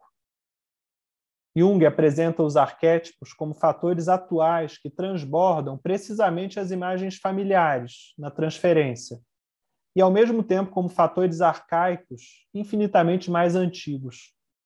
Antiguidade esta totalmente distinta daquela dos próprios fatores infantis. Mas com isso nada se ganha, pois assim o fator atual só deixa de ser privativo com a condição de gozar dos direitos do ideal, e só deixa de ser um após com a condição de se tornar um além que deve ser significado anagogicamente por Édipo, em vez de depender dele analiticamente. Dessa maneira, o após se reintroduz necessariamente na diferença de temporalidade, como testemunha a surpreendente repartição proposta por Jung. Para os jovens, cujos problemas são de família e de amor, o método de Freud. Para os menos jovens, com problemas de adaptação social, o método de Adler. E Jung para os velhos e adultos, cujos problemas são os do ideal. Vimos o que permanece comum entre Freud e Jung. O inconsciente é sempre medido por mitos, e não por unidades de produção, embora a medida se faça em dois sentidos opostos. Mas, afinal, que importância tem que a moral ou a religião encontrem em Édipo um sentido analítico e regressivo, ou que Édipo encontre na moral ou na religião um sentido anagógico e prospectivo? É um trecho bem difícil, gente, esse agora. Mas eu acho que eles estão dizendo o seguinte: o Jung tenta ir além do Freud quando ele traz os conceitos de arquétipos.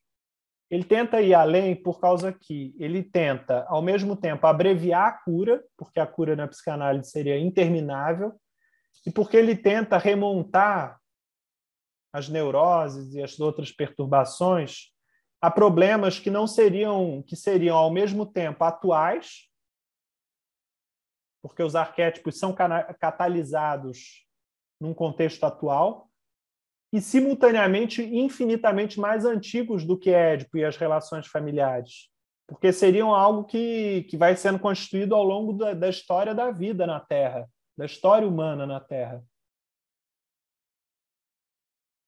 Então, os arquétipos são uma tentativa de ir para além do Édipo. Não é apenas Édipo que organiza, não é apenas esse mito do Édipo que organiza a nossa vida. Existem outros mitos. A grande mãe, o feiticeiro, a ânima, o ânimos, a sombra. Só que o Deleuze-Guattari acha o seguinte, que não se ganha muito substituindo o complexo de Édipo pelos outros arquétipos, porque se continua considerando a mitologia e as instâncias ideais. O Jung povoa o inconsciente de arquétipos. Agora não é só o Édipo que organiza o inconsciente, há outros arquétipos. Mas essa organização continua sendo proveniente de ideais, de mitos. E para o Deleuze-Guattari não há ideais e mitos no inconsciente. O que há é produção, o que há é fluxo e corte de fluxo.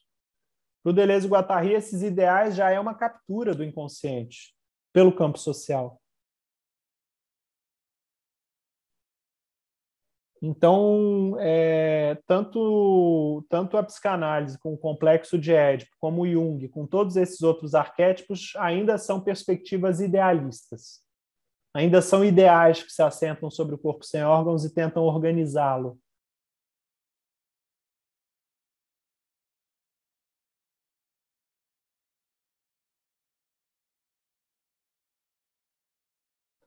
Mas o Deleuze, pelo menos antes de encontrar o Guattari, ele considera que o Jung vai mais longe que o Freud, porque o Jung tenta pensar esse tratamento que não seria interminável, e porque ele tenta pensar também o inconsciente que não é apenas povoado por Édipo, né? É povoado por outras configurações ideais.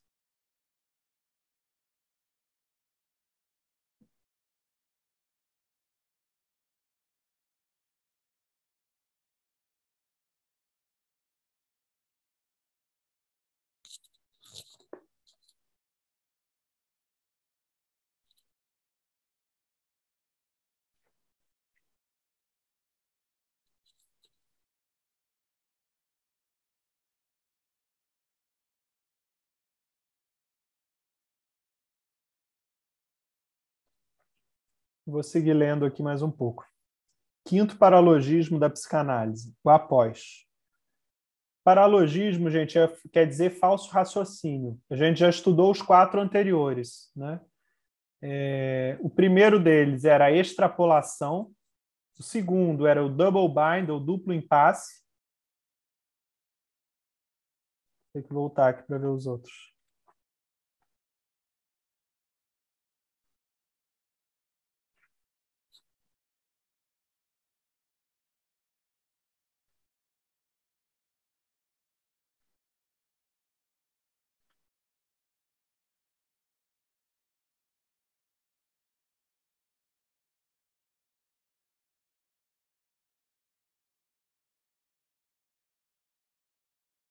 O terceiro era a aplicação biunívoca.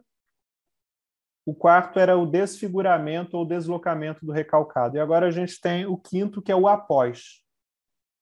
Ora, o que quer dizer isso? Quinto paralogismo da psicanálise, quinto raciocínio da psicanálise é o após.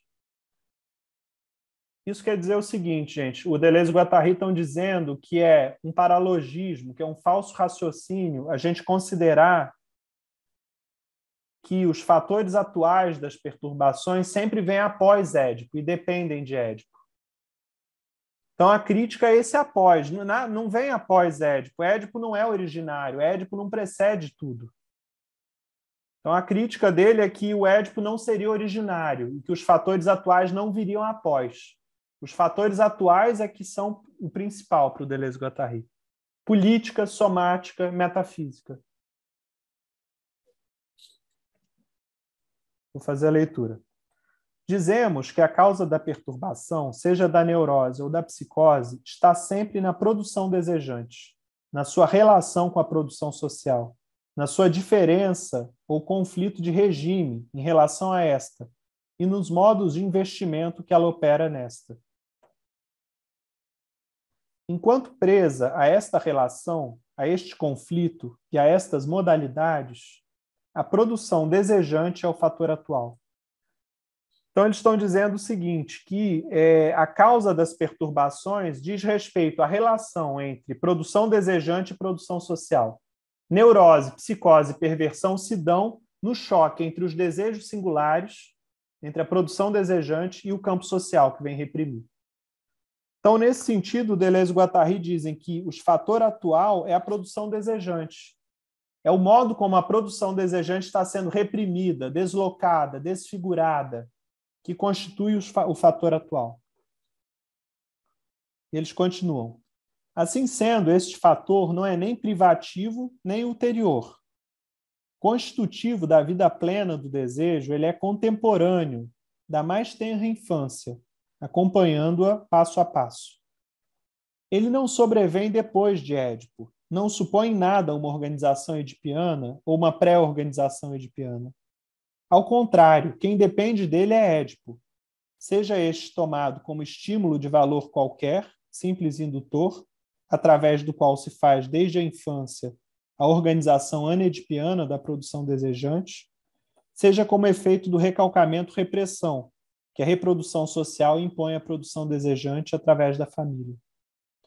E não o chamamos atual por ser o mais recente, ou porque ele se oporia ao antigo ou infantil, mas por diferença com o virtual.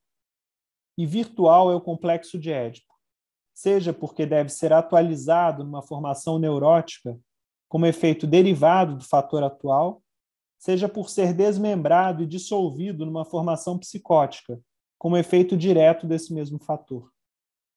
É nesse sentido que a ideia de um após nos pareceria ser um último paralogismo da teoria e da prática psicanalítica. Desde o início, a produção desejante ativa investe no seu processo um conjunto de relações somáticas, sociais e metafísicas, que não sucedem às relações psicológicas edipianas, mas que, ao contrário, se aplicarão ao subconjunto edipiano, definido por reação, ou o excluirão do campo de investimento da sua atividade. Édipo é indecidível, virtual, reativo ou reacional. Não passa de uma formação reacional. Formação reacional à produção desejante. É um grande erro considerar essa formação por si mesma, abstratamente, independente do fator atual com que coexiste e ao qual reage. Então, eles estão dizendo o seguinte: não é que Édipo seja o determinante, mas o determinante é a produção desejante. O Édipo é uma reação à produção desejante, é uma reação que provém do campo social. O complexo de Édipo é um modo das formações repressoras instilarem uma má consciência no desejo, pela via da família. Então, não é o Édipo que é originário, mas é a produção desejante que é originária, e Édipo é uma reação à produção desejante. Uma reação à produção desejante na sua colisão com o campo social.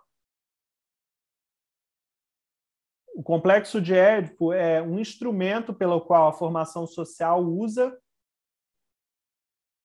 para coibir, para domesticar a produção desejante, através da família.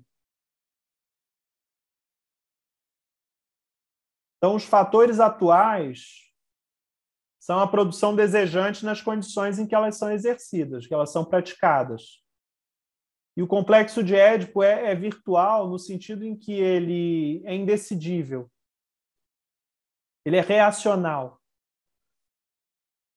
Ele pode ser repelido ou ele pode ser vivido neurótica ou psicoticamente.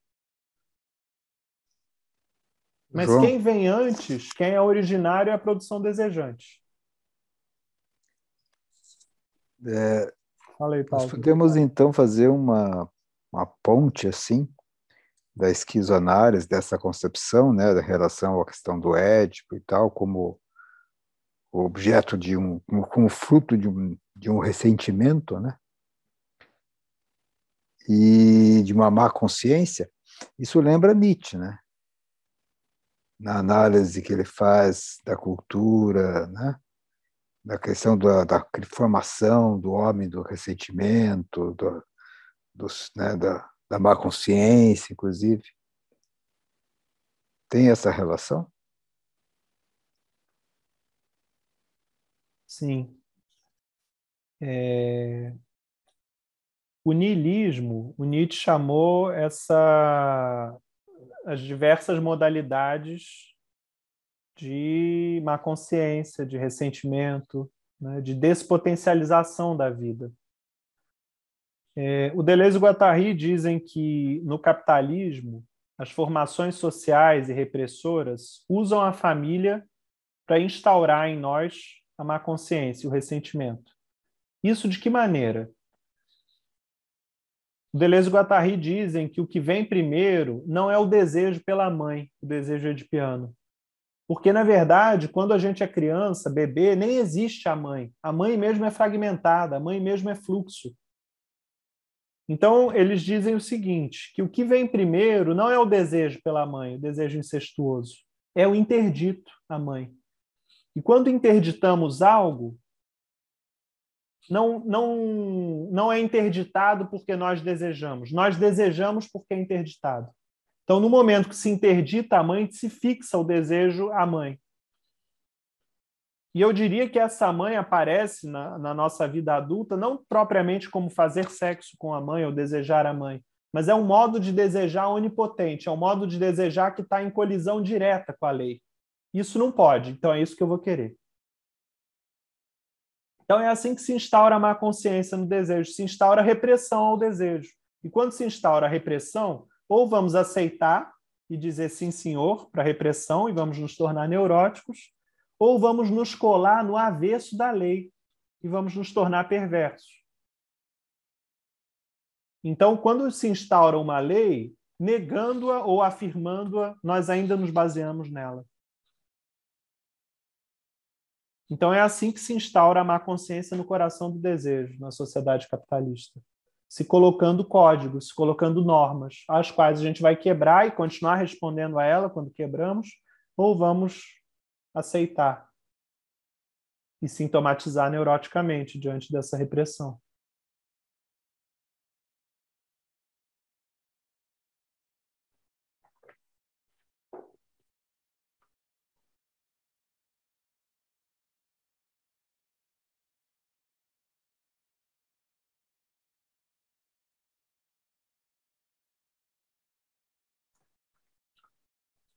O Deleuze e o Guattari estão tentando mostrar que o que é principal, que determina as estruturas clínicas, não é o Édipo, mas são a produção desejante em vista de uma produção social que colide com a produção desejante.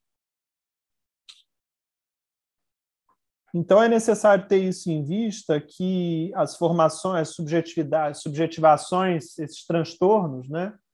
Ou esses modos de subjetivação, eles surgem da mistura entre desejo e repressão do desejo. Dizem o Deleuze e Guattari na página 175. Atualidade da produção desejante. Contudo, é o que faz a psicanálise ao se fechar em Édipo, ao determinar progressões e regressões em função de Édipo, ou mesmo em relação a ele. É o caso da ideia de regressão pré-edipiana, com que se tenta, por vezes, caracterizar a psicose. É como um ludião.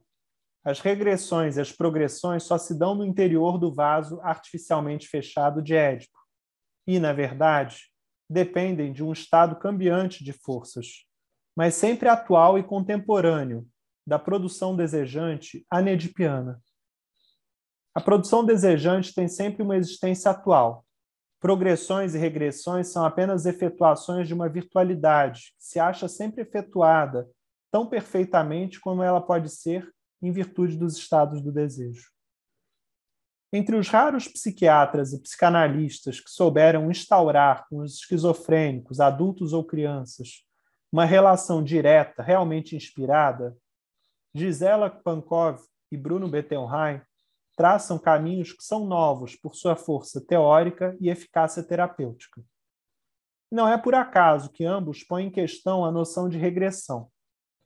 Tomando o exemplo dos cuidados corporais dados a um esquizofrênico, massagens, banhos, envolvimentos, etc., Gisela Pankov pergunta se é preciso atingir o doente no ponto da sua regressão para lhe dar satisfações simbólicas indiretas que lhe permitiriam reatar com uma progressão, retomar uma marcha progressiva.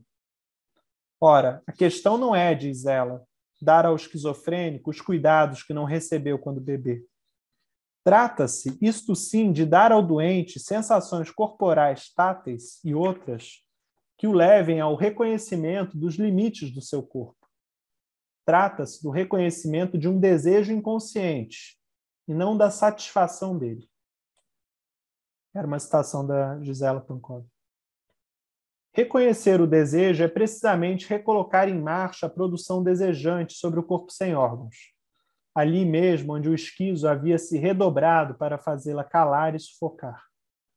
Este reconhecimento do desejo, essa posição de desejo, este signo, tudo isso remete a uma ordem de produtividade real e atual, que de modo algum se confunde com uma satisfação indireta ou simbólica, e que, nas suas paradas, assim como nas retomadas de sua marcha, é tão distinta de uma regressão edipiana quanto de uma restauração progressiva de Édipo. Ora, a psicanálise colocava, gente, a psicose em vista de uma regressão pré-edipiana. Havia uma fixação pré-edipiana. O psicótico não havia se desenvolvido. Então, alguns psicanalistas consideravam que a análise do psicótico era uma regressão, continuar essa regressão que o psicótico já estava experimentando, para tentar dar a ele certas satisfações substitutivas, certos envolvimentos, constituição de uma pele que a mãe não havia dado. Então, a psicose era lida como uma regressão e uma necessidade de restauração da progressão edipiana. Ora, se o psicótico não foi edipianizado, ele precisa ser edipianizado. Deleuze e Guattari dizem o seguinte, seguindo o Bruno Bettelheim e a Gisela Pankov.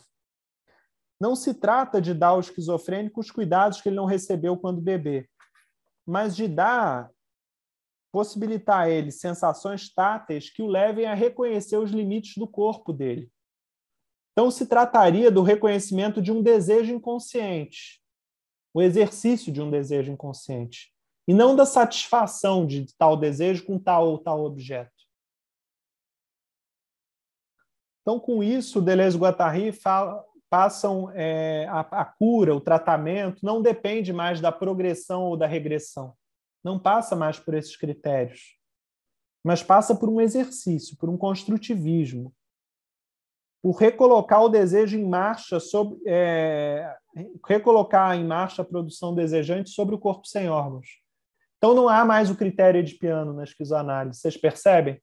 Não é mais em relação a Édipo se regride ou se progride. Se trata de exercitar o desejo, em vista de uma perda desse exercício para certos ideais, inclusive o ideal edipiano.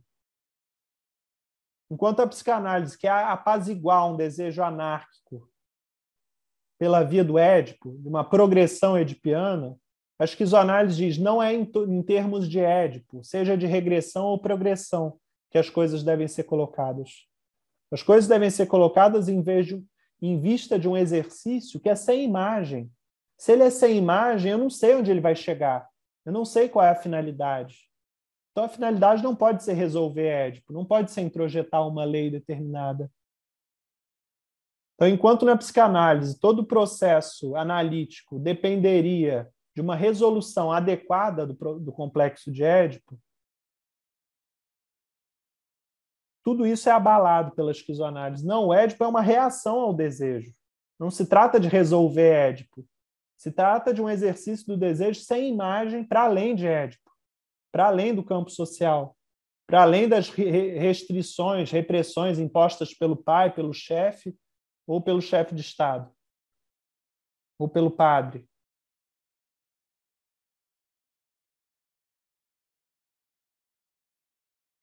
É como se a psicanálise visasse nos apaziguar pela passagem do imaginário ao simbólico, né, que tem a ver com o social e as trocas de linguagem. Na esquizoanálise se trata não do imaginário ou do simbólico, mas da retomada do real, em termos de uma produção incessante, de fluxo e corte de fluxo, e uma avaliação do fluxo e corte de fluxo. É a força ativa que está em jogo aqui. Uma força de avaliação, de discernimento, de escolha, de repúdio também, porque tem certas coisas que a gente precisa rechaçar. Né? Em termos espinosistas, o que é veneno, o que é alimento? Se trata disso para o esquizo, de saber o que é veneno, o que é alimento. O neurótico perdeu essa capacidade de avaliar porque ele foi separado da pulsão e das máquinas desejantes. O perverso perdeu a capacidade de avaliar porque ele foi separado das pulsões em vista de um objeto fetiche, que obscurece a visão dele. O psicótico também foi rechaçado, também foi separado das pulsões das máquinas desejantes em vista de um fragmento de Édipo, de um fragmento do campo social que retorna enquanto alucinação.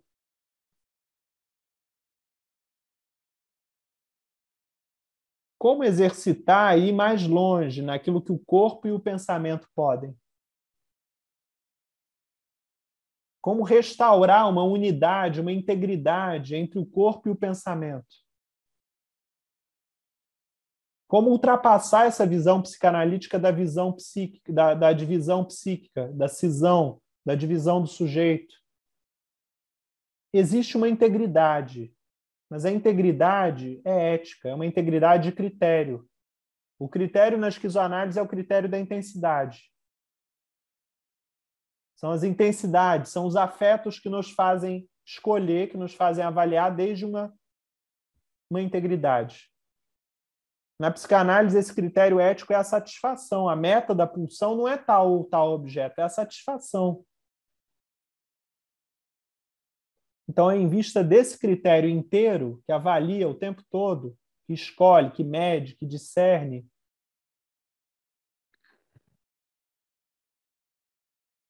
é isso que nós precisamos alcançar, constituir como prática.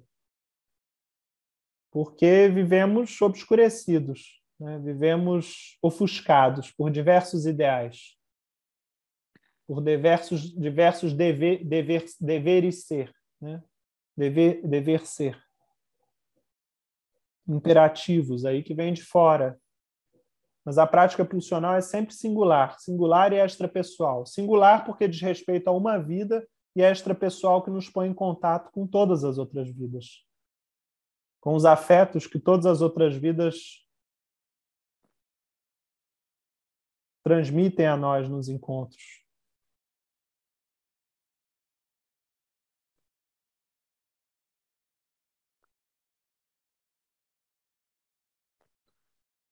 Bom, gente, o que eu queria trazer hoje é isso. Agora, vamos abrir aí para questões, perguntas, comentários, contribuições.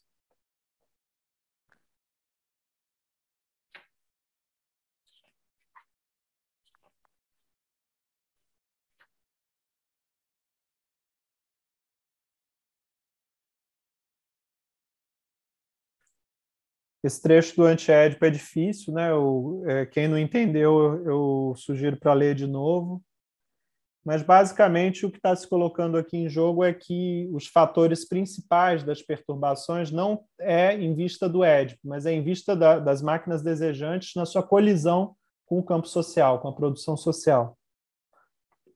A partir de agora, a gente vai entrar aí na página 176, o processo, é um outro subcapítulo. E estamos quase terminando o capítulo 2. Né? A partir do ano que vem, vamos terminar o capítulo 2 e iniciar o capítulo 3, que é chamado de Selvagens, Bárbaros, Civilizados. A gente vai falar de história, vai falar de antropologia, vai falar de literatura. É um capítulo bem interessante aí, esse 3. A gente vai falar da história do mundo em diferentes épocas, né? Diferentes regimes de signos, que são selvagens, bárbaros e civilizados, ou capitalistas.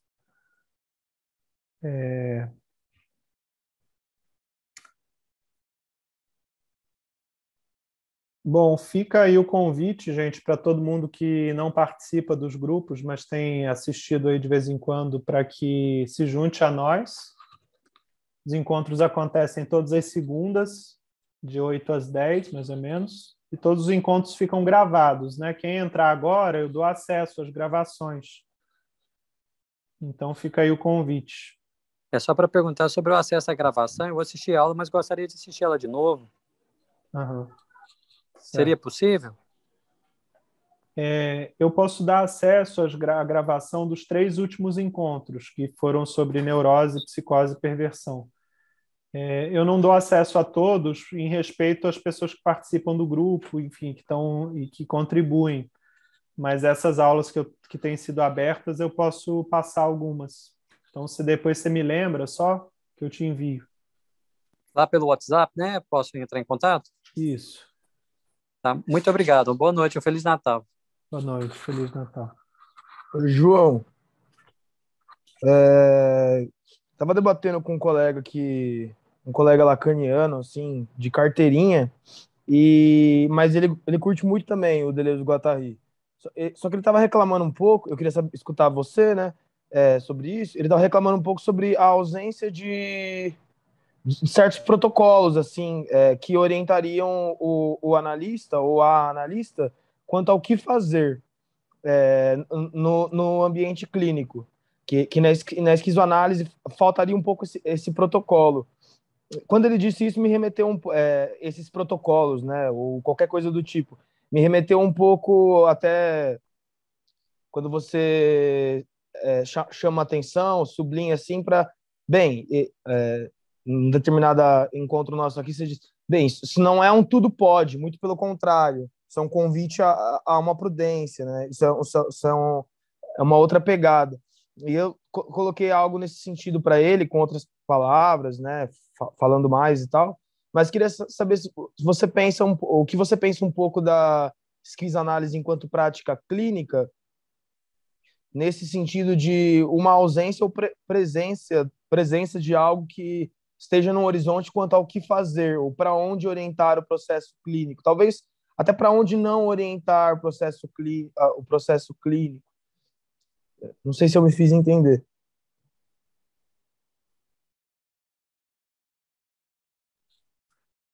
Olha, Felipe, tem pessoas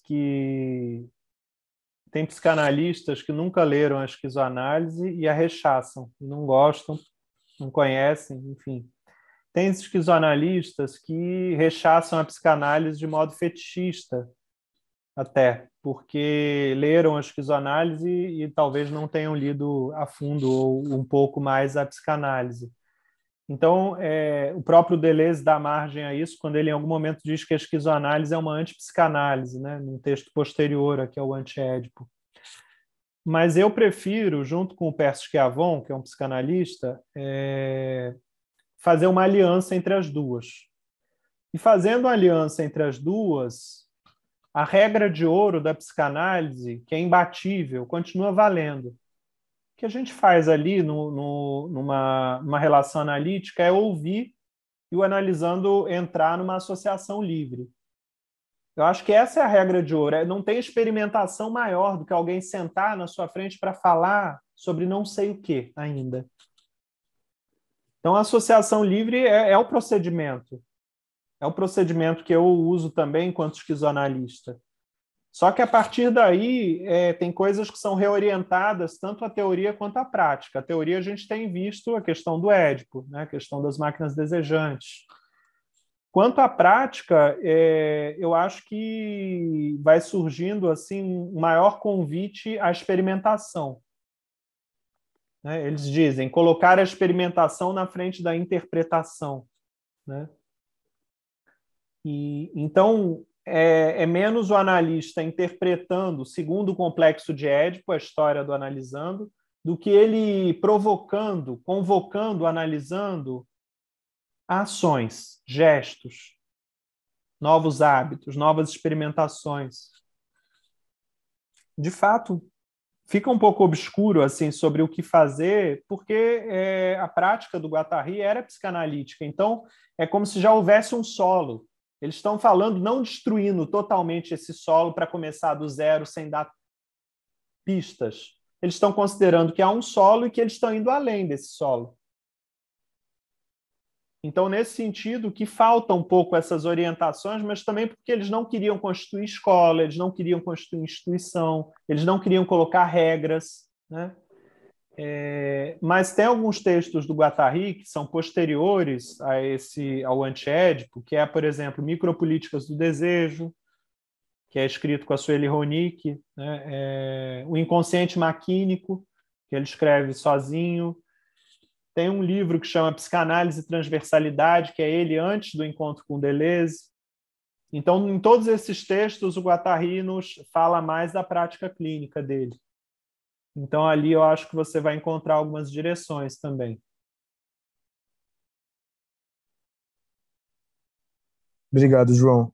Muito massa. Bom, gente. Transversalidade e o quê? Desculpa? Psicanálise e transversalidade. Ah, tá bom, obrigado. Bom, gente, para os que ficaram até agora, gostaria de agradecer aí pela escuta de vocês, não só hoje, mas ao longo desse ano todo. Né? Alguns já estão aqui há mais de ano, a gente já está nesse livro, já tem mais de um ano. E vamos seguir ano que vem. Não sei até onde que a gente vai no Anti-Édipo, se a gente vai conseguir terminar ou não, mas em janeiro a gente retoma firme e forte com psicanálise, esquizoanálise, literatura, antropologia, pensamento indígena. Então, eu vou deixar aí para vocês um Feliz Natal, um Feliz Ano Novo, boas férias, que consigam descansar, que consigam estar com seus familiares, seus amigos. E é isso.